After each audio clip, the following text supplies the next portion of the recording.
Assalamualaikum warahmatullahi wabarakatuh. Wah, kali ini anak saya seperti biasa mengambil kendali. Saat saya meloloh burung sankonor, dia langsung mengambil alih. Betul, dia lagi ngedot loh tuh. Tuh, sambil ngedot dia nyelolohin burung. Habis. Wah, udah. Sekarang bantu ayah lolohin burung. Nah, burung sankonor ini sahabat sangat friendly sekali. Jadi dia sangat aman buat anak kecil, terutama yang jinak seperti ini. Nah, anak kecil aja bisa tuh, ya, bisa melolohin anakan burung sankonor. Nah, burung sankonor ini usianya kurang lebih 3-4 bulan. Sengaja saya banyakin untuk dijadikan indukan nantinya. Nah, ini adalah anak saya yang setiap hari menemani saya nih kalau saya lagi ngelolohin burung. Ya, suka ya Pak? Nah, burung sankonor ini memiliki nama latin Aratinga salvicialis dan memiliki usia yang cukup panjang, kisaran 20 hingga 30 tahun. Wow, lumayan ya. Jadi kalau dijadikan pet di rumah, maka bisa menemani selama itu kurang lebih. Nah, selain warna bulunya yang menarik perhatian atau yang indah, karena bulu burung ini nantinya akan berubah menjadi kuning, orange gitu sahabat ya.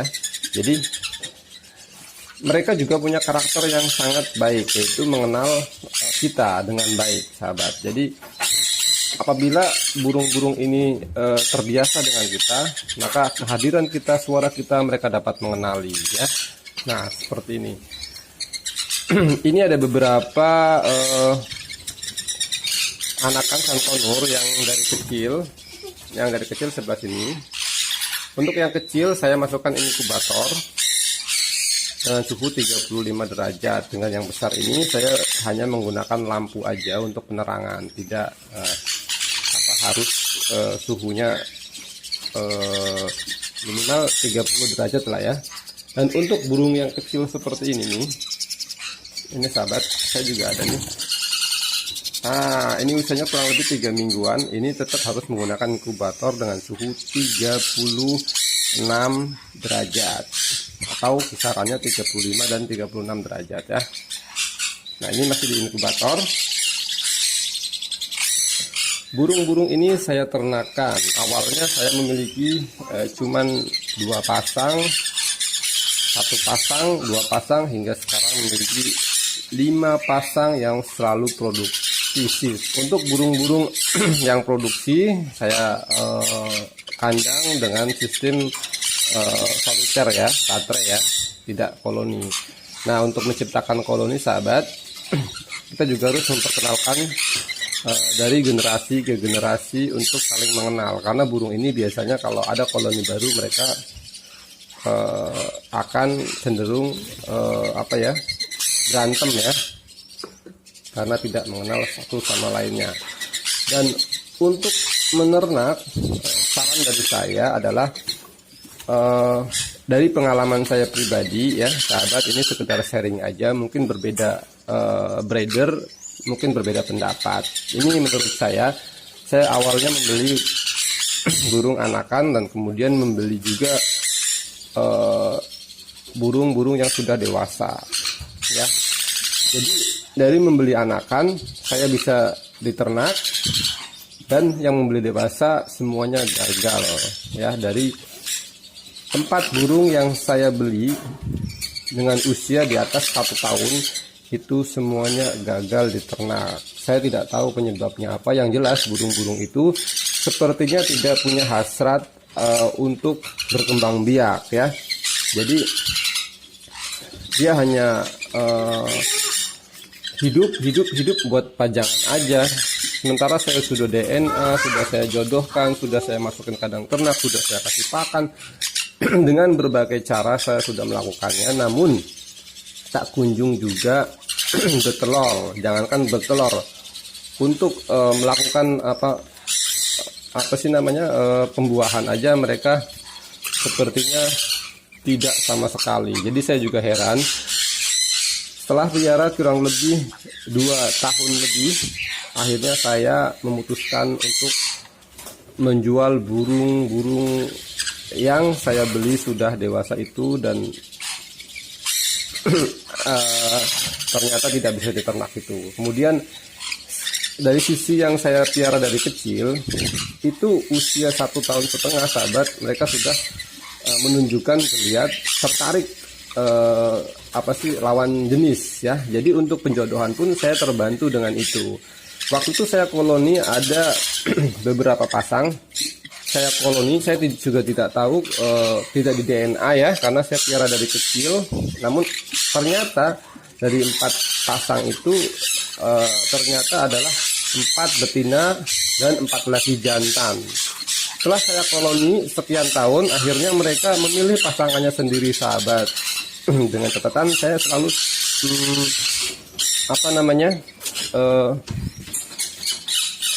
memantaunya antar pasangan tersebut. Nah akhirnya pilihan saya tepat dan mereka akhirnya mampu berproduksi dalam hitungan 1,5 tahun sahabat.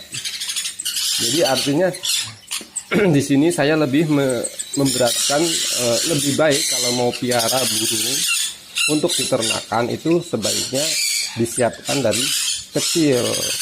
Bagaimana sih cara menyatukannya? Nah yang pertama mungkin sexingnya ya sahabat. Untuk pemilihan sexing untuk sunconur normal dari pengalaman saya ya, ini normal ya sahabat, karena sunconur itu ada yang normal, semi high yellow seperti ini nih sahabat ya, ada kuning-kuningnya nih kalau kita perhatikan dari dekat nih, tuh semi high yellow ya, bulunya seperti ini. Ada juga yang high yellow, ada juga yang red factor. Nah untuk yang normal sahabat, biasanya yang memiliki corak bulu di bagian pangkal sayap itu adalah jantan. Contohnya seperti ini sahabat ya. Aduh susah ngambilnya sahabat. Nah ini yang masih kecil, ini usianya mungkin 1 bulan lebih ya. Ini biasanya memiliki corak bulu-bulu seperti ini di pangkal sayap ya. Ini biasanya jantan sahabat ya. Walaupun ini sekedar prediksi ya, walaupun enggak menjamin 100%, tapi setidaknya kita punya prediksi dan berdasar kondisi fisik burung itu sendiri. Dan untuk yang betina, walaupun ini udah lebih gede nih sahabatnya ya, coba lihat, perhatikan baik-baik. Biasanya bulu di pangkal sayapnya itu hijau semua tuh ya, tidak ada bercak-bercak warna kuning. Nah itu salah satu metode paling sederhana untuk menjadi bahan pertimbangan saat kita memilih anakan sunconur apabila anakan tersebut belum dites DNA ya. Nah selanjutnya setelah kita memilih satu pasang anakan, kemudian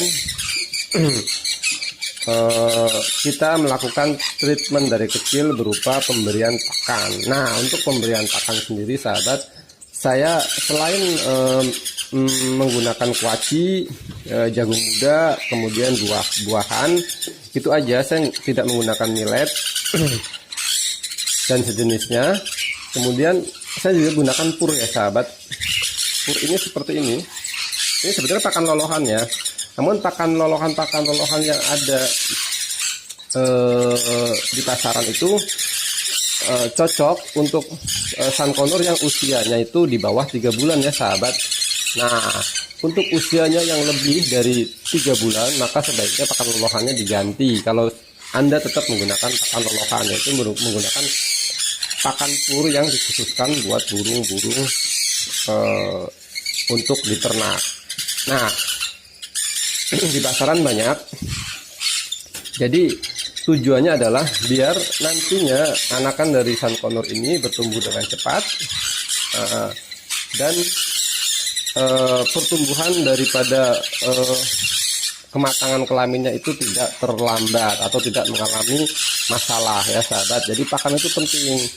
Nah, di sini saya berpengalaman dulu bahwa burung-burung ini berasal dari indukan yang telurnya cuma mentok di 3, tapi anakannya bisa lebih, telurnya bisa 4 dan 5 butir.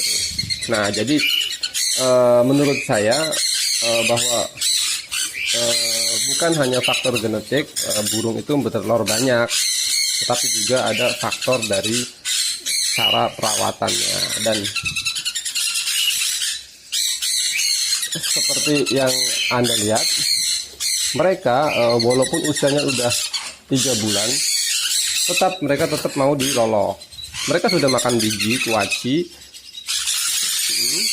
tapi mereka juga saya lolos sehari minimal sekali atau 2 kali ya sahabat. Tujuannya agar pertumbuhannya tetap maksimal.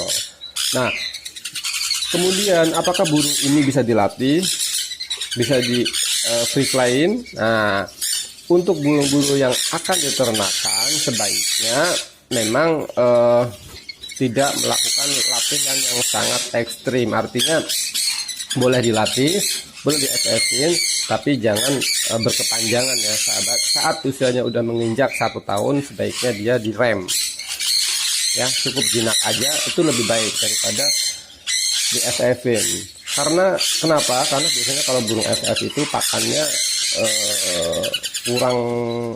kurang maksimal ya, karena pemberian jam makannya dilakukan dengan ketat. Oke sahabat, itu dulu dari saya, semoga bermanfaat. Apabila ada kekeliruan kata mohon dimaafkan. Assalamualaikum warahmatullahi wabarakatuh.